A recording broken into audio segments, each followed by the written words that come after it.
समजतं. कधी कधी आपण जर काय केलं पिन मारतो त्यात पिननं काढायचा प्रयत्न करतो, त्यामुळे जास्त प्रमाणात त्याच्यामुळे सुद्धा लिकेज होत असतो. जर खराब झाला असेल किंवा या नॉब मध्ये बाहेर आला असेल तरी सुद्धा रेग्युलेटर बसत नाही. पेन जर फिरवलं किंवा करंगी जर फिरवली तर सहज बसून जातो. चांगला असेल जर बाहेर आला असेल तर करंगी वगैरे फिरवली किंवा पेन जर फिरवला तर बसून जातो तो. आणि कधी जर खराब असेल तर लिकेज मारतो.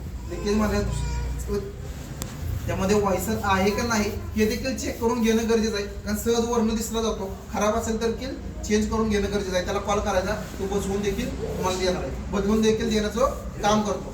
बरोबर. आणि लिकेज जर असेल तर काय होणार आहे, आपल्या घरामध्ये दुर्घटना घडू शकते. त्यामुळे त्यामध्ये व्हायसर देखील चेंज करून घेणं गरजेचं आहे. आता हे झालं दुसरा लिकेज व्हायसर मधला. याच्यामध्ये सगळ्यात मोठा लिकेज आपल्या घरामध्ये काय घडतो तर इथं असलेला रेग्युलेटर घडवतो. इथं असलेल्यापैकी किती जणांनी चालू 5 वर्षामध्ये हा चेंज केलाय का? अजून कोणी केलाय का? बरेच लोक आहेत इथं की ज्यांनी लग्नापासून चेंज केलाय का? कोणीच करत नाही. त्याचं म्हणणं काय, प्रत्येकाला वाटतं काय की शासकीय वस्तू याला काय होतं. जसं आपल्या पायामध्ये चप्पल वापरतो, चप्पल का चेंज करतो?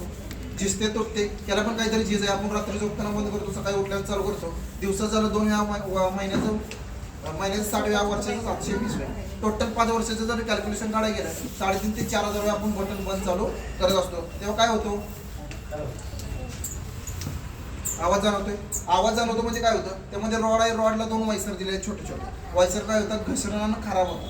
खराब झाले की काय होणार आहे, एकदा पोकळी निर्माण होतील, कॅव्हिटी ओपन होते. एकदा जर कॅव्हिटी ओपन झाली तर सर कुणीकडे असतो, आपण दिवसभरात ऑन फील्डला असतो, घरामध्ये महिला असतात. एकदा जर रेग्युलेटर नाक पकडली तर कोणत्या महिन्यामध्ये ताकद आहे का पेटची 30 किलोची टाकी घेऊन बाहेर घेऊन सोडायची? नक्कीच करू शकत नाही. आपण एक काम करणार, एक तर पोहून जाणार, दुसरं म्हणजे सरांना पडणार. आता सर जिथे कुठे असतील तिथून घरी असतो, टाकी वाटा बघणार आहे आपली? नक्कीच नाही बघणार. म्हणजे आपण समजा घरीच आहे, वर्क फ्रॉम होम आहे किंवा आपल्याला सुट्टी आहे किंवा आपण जवळ आहे ना, आपण पळत आलो आपल्या समोर आग लागलेली बघितली तर आपण तिथं हात घालणार आहे का? नक्कीच नाही घालणार. आपण एकच काम करणार, आपलं कुटुंब यांना सुरक्षित ठिकाणी येऊन थांबणार. आपल्याला माहित असतं की आपल्या घरामध्ये काय झालंय, बाकीच्या 4 लोकांना माहित असतं का?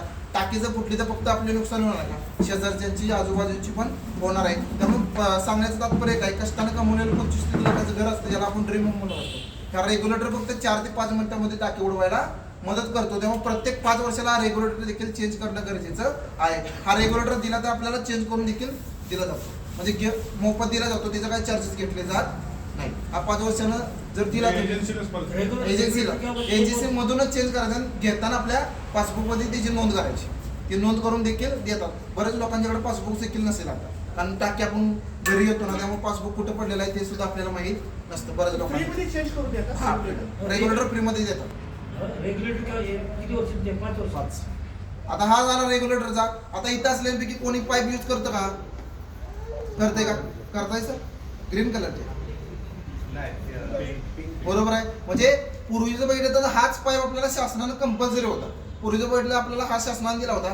2009 साली याला बॅन करण्यात आलं. बॅन करण्यामागचं कारण काय होतं, तर नागपूर पोलीस संस्थेमध्ये एक स्फोट घडला होता. तिथे पोलीस कर्मचाऱ्यांची 8 ते 10 कुटुंब जगवण्याचं काम झालं होतं. कशामुळे? ती पाईप होती रबरी, सहज उंदरानं जर कट केली तर डायरेक्ट कट व्हायची किंवा असे भिंतीला जरी घासली गेली तर चिरा भेगा पडायच्या. आणि ते काय व्हायचं, गॅसचा संपर्क म्हणजे आगीचा संपर्क येऊन बॅक काढून टाकीचा स्फोट घडायचा. टाकीचं स्फोटाचं प्रमाण जास्त वाढल्यामुळे शासनाने एक GR काढला.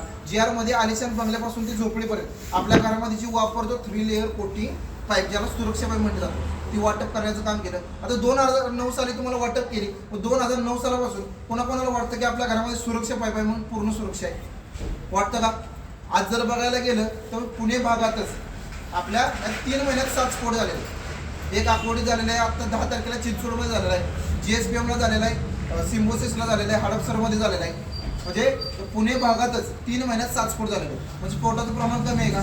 निश्चित नाही, वाढतच चाललेलं आहे. म्हणजे पाईपाची काहीतरी झीज आहे, म्हणजे पाईपाला सुद्धा व्हॅलिडेट आहे, पाईपाची सुद्धा होणारी झीज. आणि दुसरं म्हणजे महिलांचा दुरुपयोग. आता महिलांचा दुरुपयोग कसा, आपल्या घरामध्ये शिगडी जर डाग पडले आपण काय करतो, घासून काढतो. कशी काढतो?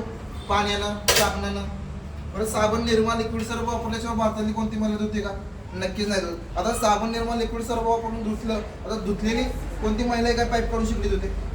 कोणच धुत नाही. त्यावेळी जर पाणी आतमध्ये जाणार आहे ते काय होतं, सगळं निघतं का? जर उलटी शिकली केली तरी नाही निघत. जे राहिलेलं पाणी कुठे येतं, या नॉबला येतं. जास्त वेळ वापरला असेल तर त्यामुळे काय होतं, ते एक ब्लॅक कलरचा कॅप तयार झाला. घरामध्ये जाऊन बघायचे, ते ब्लॅक कलरचा कॅप तयार झाला असतो. झालेलं काय असतं, आपला साबण निर्मा लिक्विड सर्वमध्ये काय हो ऍसिडिक प्रमाण आहे. ऍसिडिक प्रमाण काय करतं 3 लेअर कोटिंग पाईप म्हणलं फायबर जाऊन राहतं. फायबर जसं जळलं दुसरं जे लेअर आहे बारीक बारीक तारेचं लेअर आहे. आता तारेला जर ऍसिडिक पाणी लागलं काय होणार सर गंज लागणार. गंज लागून पूर्वीचं बैठे तर हाच पाईप घट्ट बसला होता. आता जाऊन बघायचं सहज फिरत असतो म्हणजे लूज पडलेला असतो ग्रीप सोडून दिलेला असते.